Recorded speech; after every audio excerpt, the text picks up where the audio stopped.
This course contains recitations of the Quran in a secular context.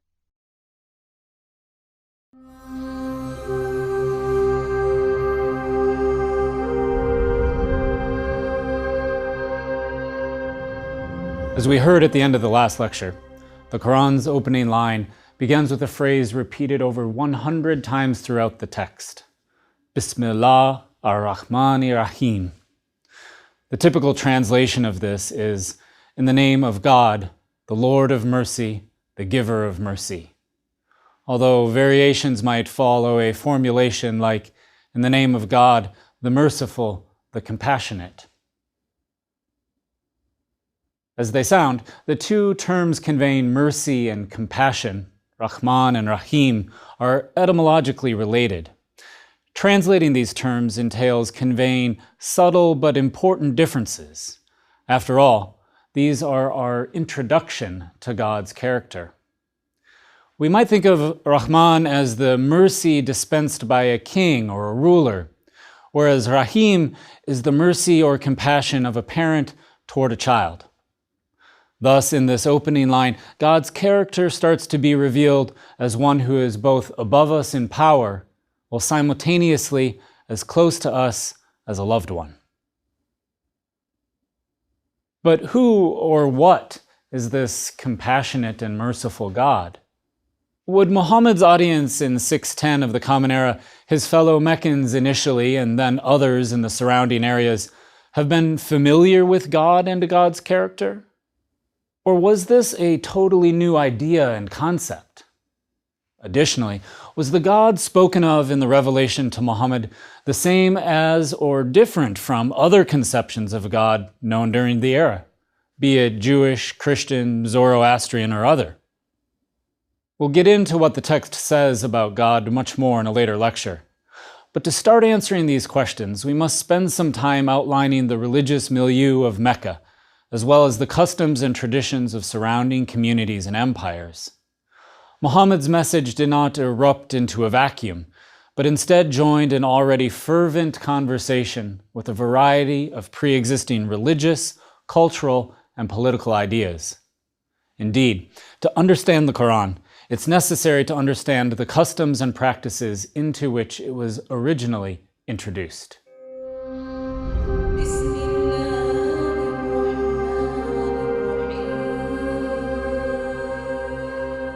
Traditional accounts of Mecca's religious character at the time of Muhammad's birth tend to emphasize the polytheistic practices common to the Arabian Peninsula. According to this account, the various tribes that populated Mecca and its immediate vicinity were accustomed to worshiping their own individual tribal deities. And in fact, Mecca as a flourishing community was economically reliant upon this diversity of religious practice. Despite lacking strategic, material, or environmental riches, Mecca's success as a polity hinged upon an ancient stone structure within the city walls, the Kaaba. This square building was used, we are told, to house the idols of the various tribal gods, literally a house for the gods. The custom was that for 1 month of the year, local tribes would suspend any disputes between themselves and journey to Mecca to visit their deities, and, of course, to trade. In this way, Mecca's economy was built upon this shrine to the gods, and the prohibition of weapons or fighting within the grounds of the city enabled a robust trading atmosphere. Muhammad himself was born into a tribe, the Quraysh, who were charged with the maintenance and protection of the Kaaba. However, neither of Muhammad's parents were near the center of power, and when they died, leaving Muhammad orphaned, his social standing was endangered. Identity in the 6th century Arabia was reliant upon familial connections, and orphans lacked, by definition, those social threads that could spell future success. Luckily for Muhammad, he was taken in by his uncle, Abu Talib, a relatively prominent member of the Quraysh tribe, enabling the future prophet to avoid a bleak future. Abu Talib figures into this story for more reasons than just serving as a surrogate parent or guardian, as we'll soon see.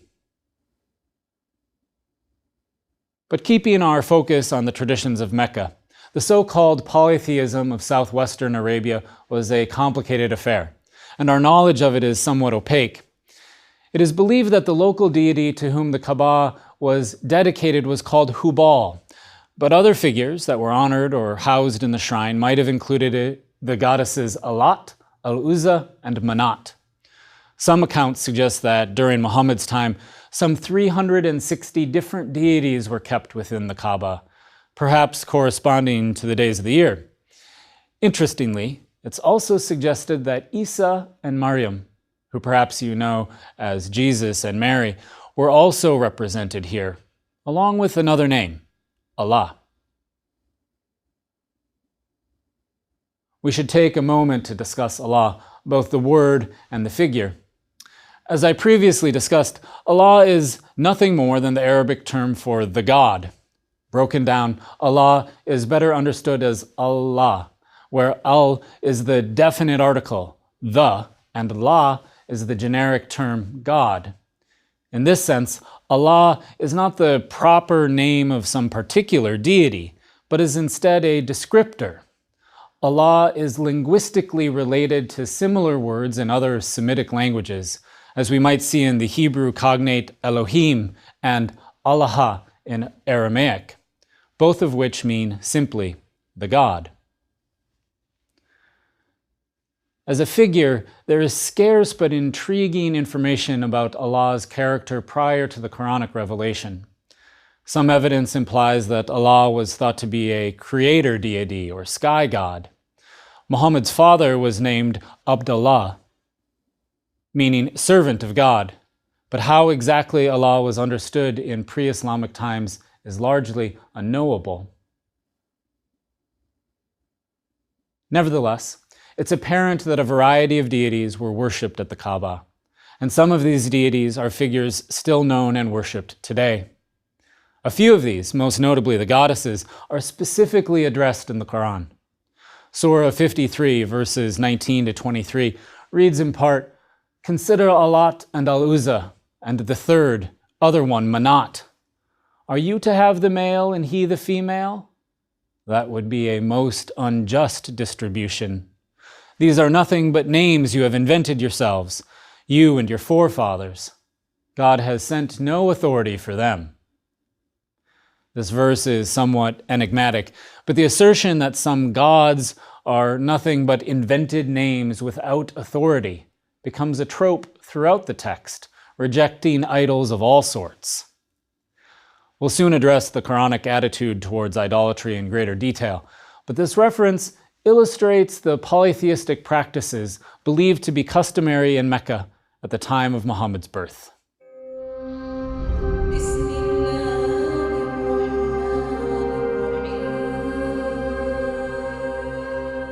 In addition to localized polytheism, traditions that could entail much more discussion than I can provide now, other religious practices circulated throughout the Arabian Peninsula during Muhammad's lifetime.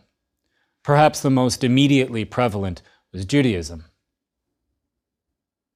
Since at least the Roman destruction of Jerusalem in 70 of the Common Era, and perhaps dating all the way back to the first great Jewish diaspora in 586 BCE, various Jews and Arab converts to Judaism made homes in Arabia.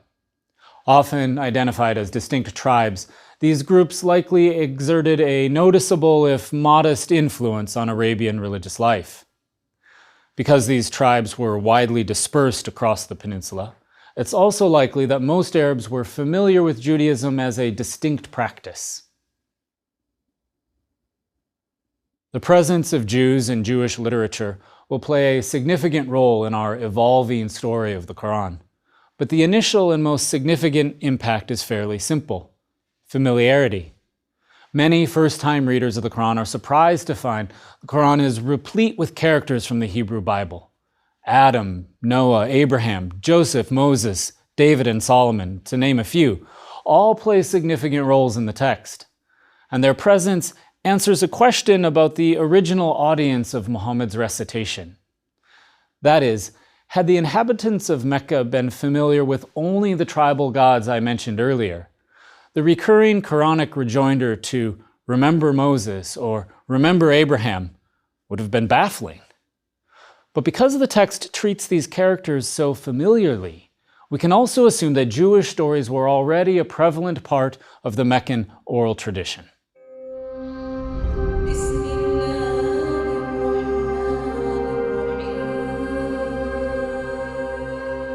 I'll have more to say later about the role of Judaism in the Quran, but I've already hinted at other characters who were not part of the Jewish scriptures, Jesus and Mary. Jesus is, in fact, one of the most prominent figures in the Quranic text, rivaled only by Moses and Abraham. Mary, for her part, has an entire surah or chapter named after her, and she is repeatedly referred to as the Virgin. So we can also assume familiarity with Christian ideas and concepts. But what sort of Christianity would have been present in Arabia in the 7th century? Here too, we need to make inferences from a deficit of historical evidence, but we can make some educated assumptions.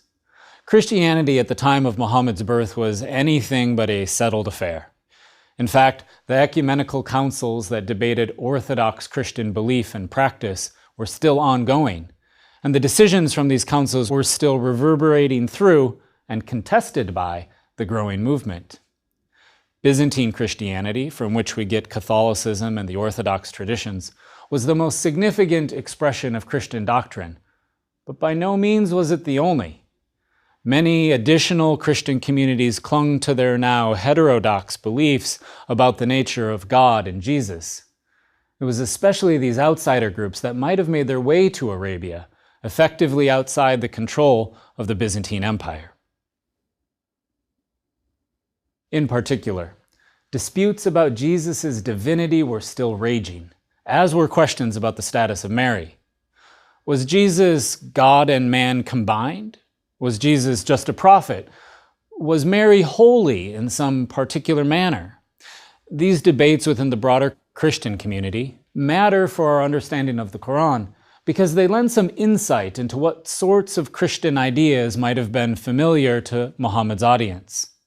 For example, Surah 5, verse 17 reads, "Those who say, 'God is the Messiah, the Son of Mary,' are defying the truth. Say, 'If it had been God's will, could anyone have prevented him from destroying the Messiah, Son of Mary, together with his mother and everyone else on earth? Control of the heavens and earth and all that is between them belongs to God. He creates whatever he will. God has power over everything." Obviously, there's a lot to unpack here, but for now I want to highlight a couple of key elements. First, Jesus is clearly identified as the Messiah, a title he bears in the Islamic tradition. Second, Mary is mentioned here twice, illustrating her importance, but is described only as Jesus' mother without additional titles. Third, and most importantly, is the explicit rejection of Jesus' divinity. The Jesus of the Quran is absolutely the Messiah, but is also absolutely not divine. In this sense, the Quran is weighing in on the disputes about Jesus' character that were prevalent during and contemporary to Muhammad's lifetime. At the same time, the mere mention of Jesus and Mary tells us that Muhammad's audience would have heard of them. To have mentioned Jesus and Mary without context would obviously have been confusing. I think it's safe to assume that Meccans had indeed heard of Jesus and Mary, and were at least passingly familiar with the fact that their nature was in dispute, even if the Meccan audience was not privy to the theological details. We'll delve more deeply later into Jesus and Mary and their role in the Quranic text. But for now, the point to take with us is that, as with Judaism, it seems as if the Meccan and later Medinian audiences for Muhammad's revelation were already familiar with many of the main figures from the Christian narrative and had some broad understanding of the disputes about their natures. I should add here an important note. In outlining the presence of both Jewish and Christian communities in 7th century Arabia, some critics of the Quran in the past have used this information to disparage the Quran and Muhammad, suggesting he was only recombining bits and pieces of other traditions like a pastiche. I don't think such an approach does anyone any favors when it comes to understanding the Quranic text or the Islamic tradition. As I tried to stress earlier, I find it most helpful to take the Quran on its own merits. In this sense, examining Jewish and Christian figures in the text is not meant to be evidence that the Quran is of either divine origin or that it is a purely human invention. Instead, by placing the Quran in its religious context, we can understand why it treats these figures as it does. Muhammad's audience did not exist in a vacuum. The discussion of Moses and Jesus and the others reflects the ways in which the Quran met its audience where they were.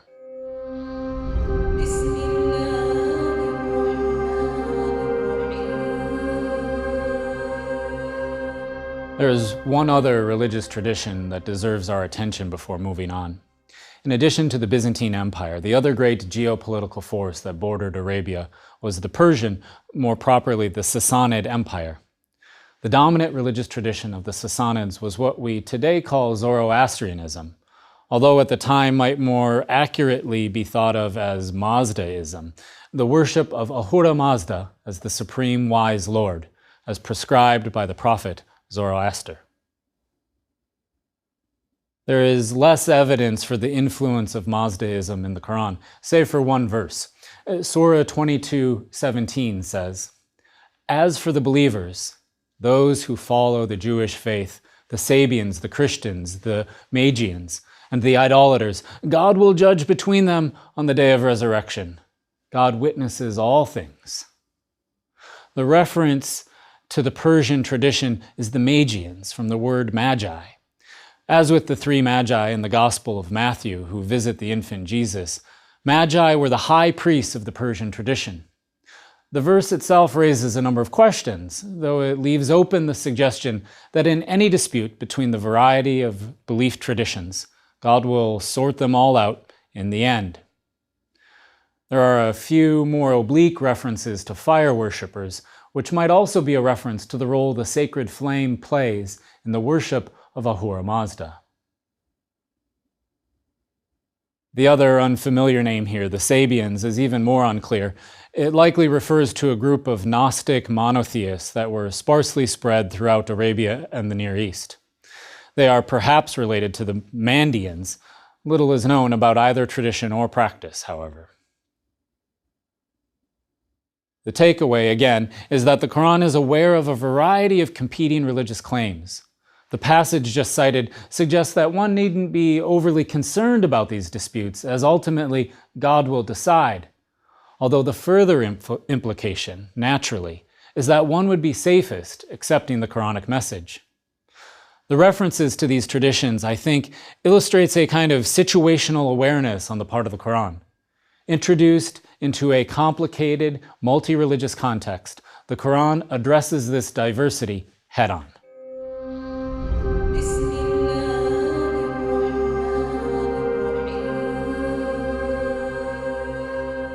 If we've established that the Quran participates in a complex and ongoing religious conversation, a subsequent question might be about how these different religious ideas were shared and transmitted. Tradition holds that Muhammad was illiterate, at least in the sense that we understand the term today. It's highly unlikely that he read or wrote with any great facility in any event. And this would have been the norm, not just in Arabia, but worldwide, as global literacy is really only a modern phenomenon.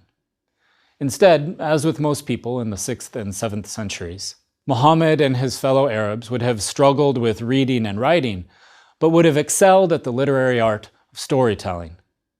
The richness of the oral tradition cannot be overstated.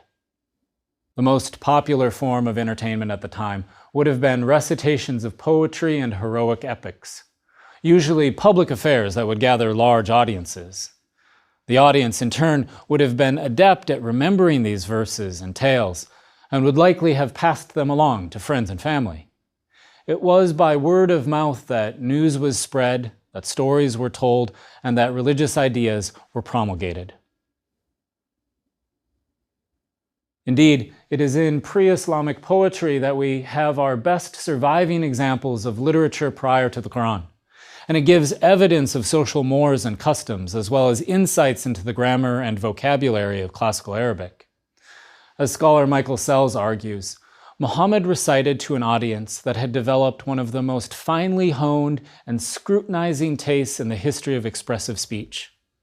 This love for language had been associated with the prophetic utterances of pre-Islamic seers, and especially the poets of Arabia, who had developed, over unknown centuries of oral tradition, a poetic heritage that, along with the Quran, was to become the wellspring for the new Arabic Islamic civilizations. These poems, as works of art, were most highly valued for their melodic eloquence, and were often less concerned with narrative cohesion. In this sense, the literary traditions that preceded Muhammad are also reflected in the Quran. Short, verse-like phrases and snapshots that cohere as tonally evocative.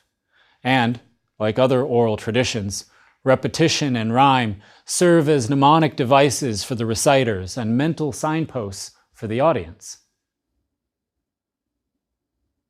So, what is our takeaway from this examination of the religious and literary context into which the Quran was introduced?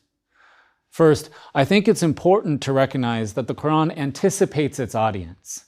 This shouldn't be surprising. Any successful religious movement needs to speak to the people where they are. Doing otherwise would be to doom the movement to failure before it began. Second, and on the other hand, the Quran often challenges the assumptions of its audience. The simplest evidence of this is the repeated admonishment of idolaters and disbelievers, such as this passage from Surah 84. I swear by the twilight, by the night and what it covers, by the full moon, you will progress from stage to stage. So why do they not believe? Why, when the Quran is read to them, do they not prostrate themselves to God? No. The disbelievers reject the Quran. God knows best what they keep hidden inside.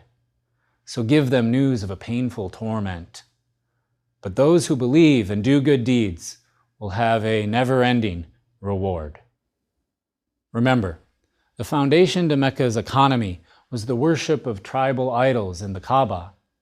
To hear, then, a warning against this practice would have been shocking. We'll soon see how this premise was simultaneously dangerous and effective as an idea. Finally, we mustn't forget the role of orality in either the literary traditions of the time, nor in the creation of the Quran as a text. As we continue to unpack the Quran as a book, it's valuable to remember that it was not composed as our modern books were. It began as an oral phenomenon, passed along among the growing adherents to Muhammad's warning. When it came time to write the book down, the oral character of the text remained a feature, not a bug. If we are to understand the Quran on its own terms, its orality must remain central.